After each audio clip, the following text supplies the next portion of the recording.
కల్వకుంట్ల కుటుంబంలో ఎవరిపై ఆరోపణలు వచ్చినా అది మొత్తం తెలంగాణ సమాజంపై వచ్చినట్లు చిత్రీకరించడం సబబు కాదని డీకే అరుణ అన్నారు. కవితకు నోటీసులు వస్తాయని ముందే తెలిసి మహిళా చట్టంపై ధర్నాని కొత్త రాగం అందుకున్నారని ఎద్దేవా చేశారు.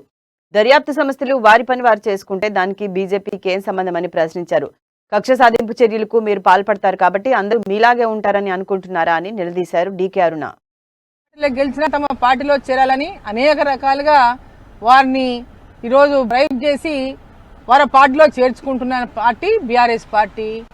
ఈరోజు వాళ్ళ కండ్లు పచ్చగైపోయి భారతీయ జనతా పార్టీ కక్ష సాధింపులు చేస్తుంది, వారి వరకు వచ్చే వరకు కక్ష సాధింపులు అనేటువంటి మాటలు మాట్లాడుతున్నారు.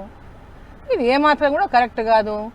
ఇప్పుడు ఈడీ విచారణ చేసినప్పుడు దాంట్లో కవిత గారికి ఎలాంటి సంబంధం లేకుండా విచారణలో ఆమె విషయాలన్నీ చెప్పుకోవచ్చు. మరి ఇంతవరకు విచారించినటువంటి వాళ్ళు మరి కవితమ్మ గారి పేరు ఎందుకు చెప్పిందో కూడా తెలియాల్సినటువంటి అవసరం ఉంది. మరి కవిత గారు కూడా వారి యొక్క విచారణ చేసినప్పుడు వారి యొక్క అంటే ఏముందో వారి వాదన ఏముందో వారు వినిపించుకోవచ్చు.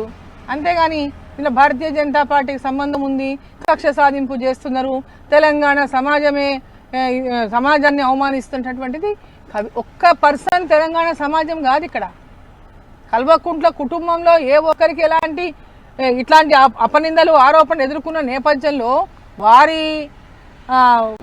వారి మీద ఏదైనా ఆరోపణ వచ్చినప్పుడు ఇట్లాంటి విచారణ ఎదుర్కోవాల్సి వచ్చినప్పుడు మొత్తం తెలంగాణ సమాజమే ఎదుర్కొంటున్నట్టుగా భావించడం అనేది కరెక్ట్ కాదు. మీరు ఆరోపణలు ఎదుర్కొంటారు, మీరు జవాబులు చెప్పండి. కానీ తెలంగాణ సమాజం అంతా ఏదో దీనికి పాల్పడినట్టు అందరి మీద ఇది రుద్దడం అనేది కూడా కరెక్ట్ కాదు. మీరు దాంట్లో మీరు ఏం విచారణలో ఏమి చెప్పుకుంటారో మీ వైపు నుంచి మీరు చెప్పుకోండి. పార్టీలో గెలిచినా తమ పార్టీలో